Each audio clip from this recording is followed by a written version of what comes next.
at home as quilters, so we were getting away from them. So, now let's talk fibers, because until 1956, cotton and wool batting were the only natural fibers available in batting. And then in the 50s, polyester was developed, and in 1956, Stearns and Foster Mountain Mist was the first brand to bring out a polyester cotton. So from 1846 to 1956, we sold cotton batting. We didn't play with wool very often. We tried it throughout a couple decades in between that century plus, but we didn't play with it very often. But in 1956, we did go to polyester. Cotton is, how many use cotton batting in there today? How many use polyester?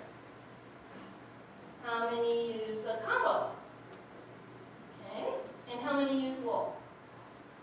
Okay, so the win was all cotton, whether we use it with a scrim or without a scrim, and that has changed. In the 1990s, when I was selling, 90% was polyester, and now it's probably, and then it switched to where it was 60% cotton, 40% polyester. We're probably doing a little more of that, but I'm starting to see that start to switch back because our technology's on polyesters. We got away from polyester because of the bearding problem. Our technologies have solved that in a lot of ways. And our fabric out there is being developed for us as quilters, so now we have better quality fabrics, higher count, especially boutiques, so we're not seeing the bearding problem that we used to see.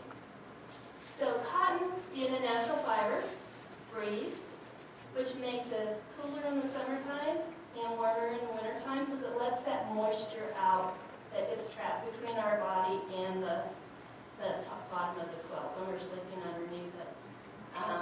Because it does breathe and absorb moisture, you never want to put a cotton quilt away that's damp because it will mildew. And it's kind of like a sponge. So if you're storing your quilts, always store them in fabric. Don't put them in poly bags because you need that moisture to get away from your quilts so it doesn't get mildew. And cotton is a renewable source, so it's a green type of batting. So if you're concerned about green batting, cotton's your greenest choice out there on the marketplace. We'll go to the next one. Wool is the other natural one that's available.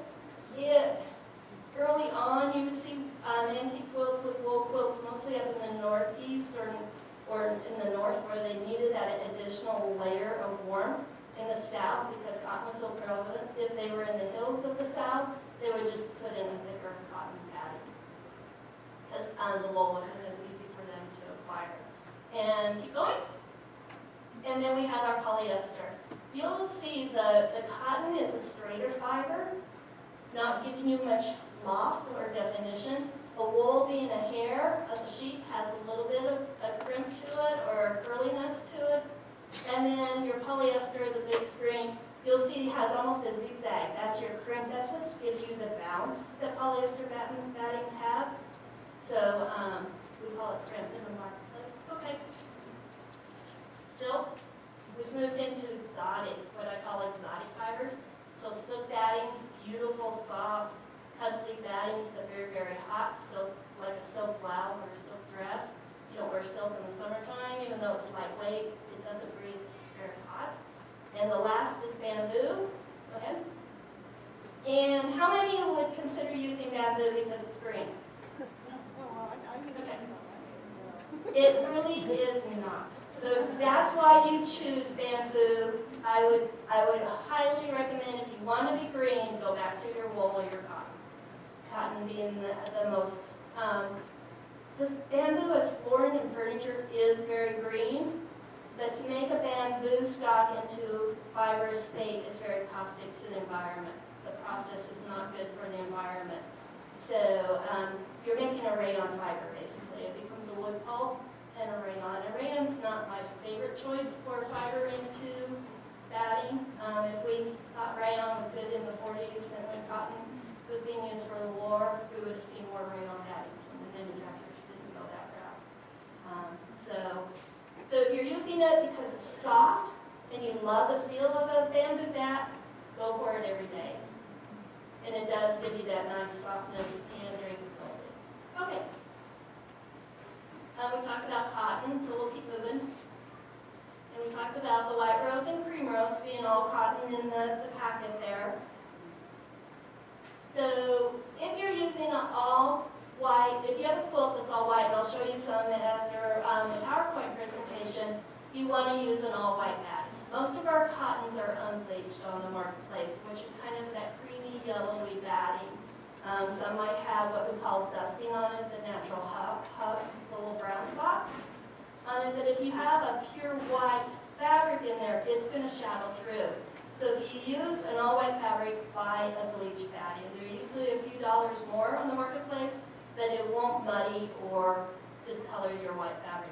It's like wearing a color slip under a white skirt. Although we don't wear slips as much nowadays. So wool is another fiber that breathes. So it will be cooler in the summertime, warmer, especially warmer in the wintertime. So if you are making a quilt for a family member that says, I want a wool or something really warm, wool batting is a great choice. Both the cotton and the wool won't show full, just like in clothing, they don't wrinkle. So if you, cotton wrinkles, the wool doesn't. Let me retract that. So if you have a quilt that you're making for a show, and you don't want, once it gets to the show to be judged, for it to wrinkle, cotton will show the wrinkles, the wool will not. So a lot of our show circuit quilters will put a cotton base and a wool on top so that the front doesn't wrinkle. Now I will tell you, when I judge, I don't worry about that because I know it's the nature of the beast. And a lot of your judges don't worry.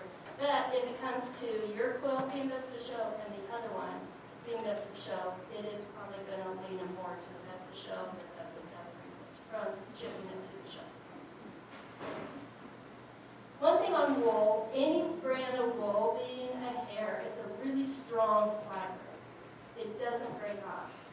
And so out of all the battings that we have on the marketplace, are the most potential to beard, which is the fiber coming through and showing on the top. And one thing like those little shaggy quilts. So what I highly recommend, whether it's the new Mountain Mist 80/20 wool or Hobbs wool or quilter string, is don't throw it in your dryer.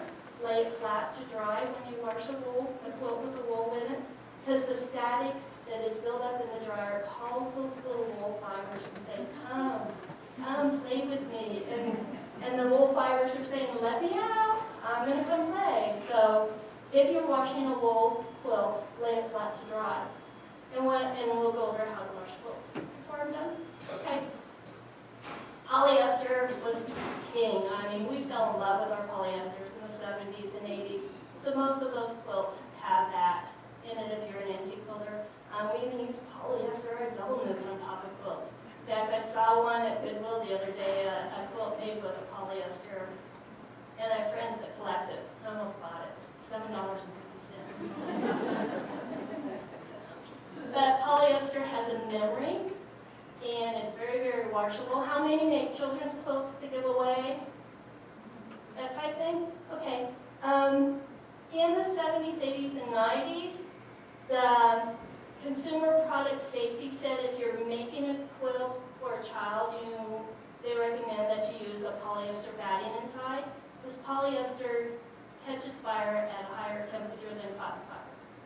They've loosened that. If you look at children's wear, it usually is a polyester, the baby sleepwear. They say don't use 100% cotton fiber. They have loosened that.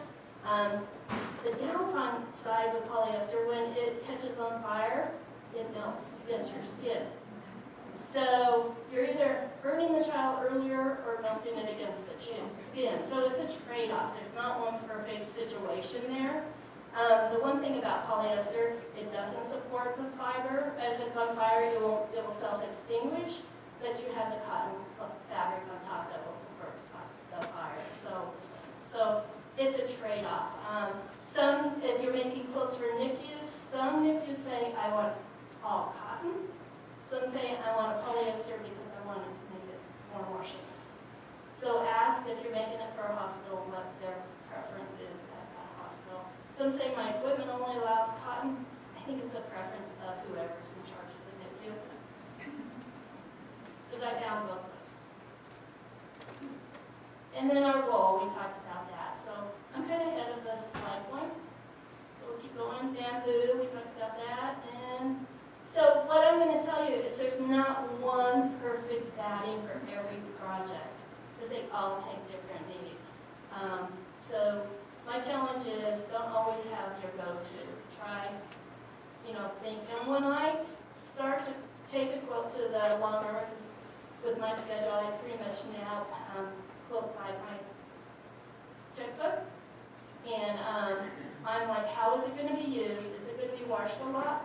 Then I probably will put a polyester. Or I don't know how it's going to be used and treated. I want to put a batting that's going to be very, very durable to how I'm going to have it quilted, and also know that they can just throw it in the washer and dryer and it'll be fine. So I usually will go to a polyester batting at that choice. I have a niece that she washes everything. Her house is immaculate. I think if she looks at something in the closet, it goes into a laundry bag. So if I give her a quilt, I know it's going to go through a lot of wash cycles. So I'm going to make a polyester batting inside it. Her sister, on the other hand, not the same temperament, so I know that maybe a cotton batting or a cotton blend might be more durable for her. So, also, how close am I going to quilt it? That's one of my big things, because if I'm going to do a lot of thread play and quilt really, really close, I don't want to scrim product. If I'm going to use it as a bed quilt or something, I'm going to wrap around myself. But if I'm using it for a wall hanging and I want it to hang more like a board, then I'll use a scrim product. I'm not a fake. I like cutted quilts. So that's just my personal thing. And if I want some definition, then I'm going to go with a thicker batting. If I don't want the thread to stay on top, I want that definition of the design, then I'm going to go with a thicker batting. Or use 2 layers, like a cotton polyester, or, I might play with 2 layers. Okay. So there's some questions. We'll keep going. So how many have pets? When you lay a quilt on the floor, what's the first thing they do? They get on it. I have 3 cats. Don't ask me how I ended up with 3 cats. I told my sister I was thinking of getting a kitty, and I got 2. One they found on a really hot Sunday day when they were out for the Missouri Star Quilt Retreat. So her name is Jenny Star. I call her Little Girl. And that would be Little Girl if I left batting on the floor. In fact, I opened my room where I keep all the batting away from the cats, and she ran in. The first thing she started to do was use it as a scratching board. I'm like, no, that's my white rose. Don't do that. But don't let your animals eat it. It's just like eating a sock or something. It can cause digestive problems and be severe if they eat a lot. So keep your batting away from your pets, because they do seem to like to eat and play with it. So we'll keep going. This is in your batting guide, so you don't have to write it down. But when I started in the 90s, if you were making a 36 by 45 inch quilt, then you would buy a 36 by 45 inch batting. Because we were all hand quilting, and the amount of batting that we need on the edge, we just need it to be to the edge of the quilt top and not hang over. If you're domestic machine quilting, you want to have 2 to 3 inches of extra batting on top. So if your quilt was 36 inches, you want 36 inches plus 3 inches on each side, so you want 42 inches. Because as we move the quilt around our quilting machine, our sewing machine, it kind of gathers that polyester can move on us and gather up a little bit in between our quilt sandwich. So we want the batting to go all the way through our binding, so we're going to allow for that to happen a little bit. Long armors, like 4 to 6 inches on each side. Again, because that batting could creep and scrunch up a little bit inside, so they just want, plus they want handles to be able to smooth it out and tug it as they roll and keep quilting. So now we recommend that you buy the next size bigger. If you're buying off a bolt, off the roll, you just buy extra. So unless you're hand quilting, always buy a little scooch room is what we call it. Okay. How many have pieces of batting that are cut off from other projects. And because we're quilters, we're frugal. My mom will tell you I waste my batting because I have access to the mother lode of our houses of batting. And right now, 2 of my garages out of 3 are full of batting, so I throw them away or cut them up into little pieces to share with everybody. But batting's going up in price. Fiber has increased 20% in the marketplace in the last 3 months. And we get our fiber, most of our fiber is made from China, so if anybody's following the news, we just got zapped at the end of the year. Right now it's 10%, and we got zapped with 25% tariff on our fiber coming in. So we do have manufacturing plants that do polyester and cotton here in the United States, but not enough to support all the quilting industry and all the non-woven industry. So battings are going up. I just got a 7-cent price increase request from my boss to send out to everybody else in the marketplace. So if you know you have a lot of projects coming up, buy your batting now before it catches up with the price increase. But I think more people are going to be piecing their batting scraps. So if it's cotton or wool, a natural fiber, you can use the batting tape that's on the market and use that to iron all your scraps together. If it has a synthetic bamboo polyester component, then you don't want to iron it because the synthetic can melt.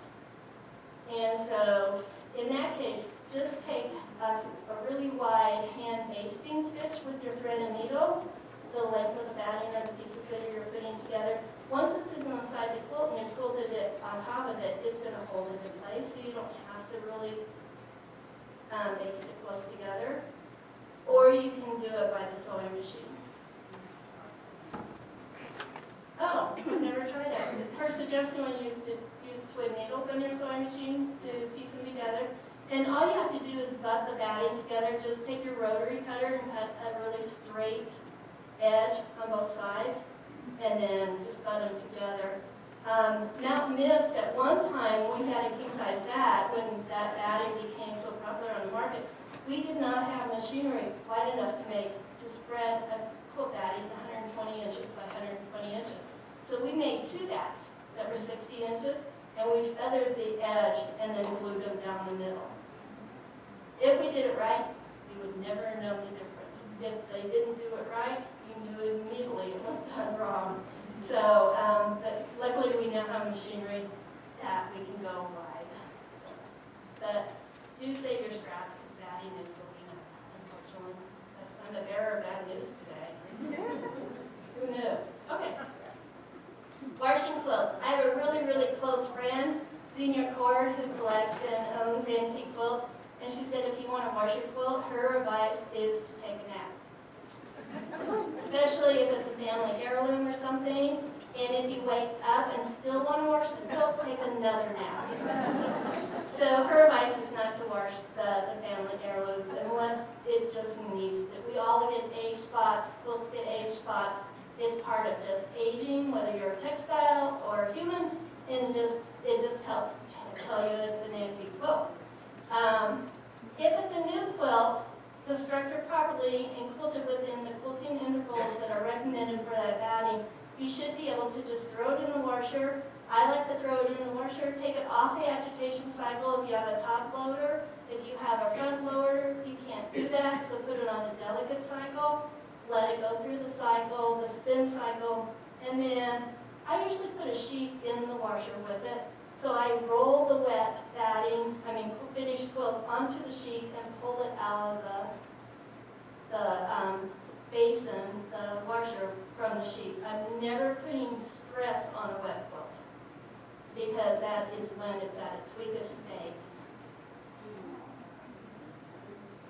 Yes, the question was, can you put it through the spin cycle? Not a problem. I usually just don't let it go through the agitation because it's just putting more stress on a wet quilt. And it quilts like a sponge. I mean, it has that batting inside. It just absorbs a ton. It's really heavy when it's before it's even gone through the spin cycle. If it is a vintage antique quilt and you don't want to take a nap, I would recommend doing it in the back bathtub or a large basin, again, I put the sheet, let it bring the water up, let it soak, let it drain, let it soak, let it drain. Make sure I have all the detergent or soap, whatever you're using, out of the quilt, and then I lift the quilt out with the sheet.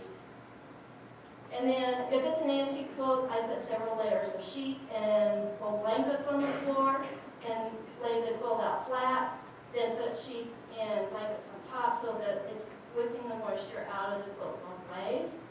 Once it's almost completely dry, or I think it's dry, I will let it throw in the dryer just to get the last moisture out and let it tumble for about 10-15 minutes.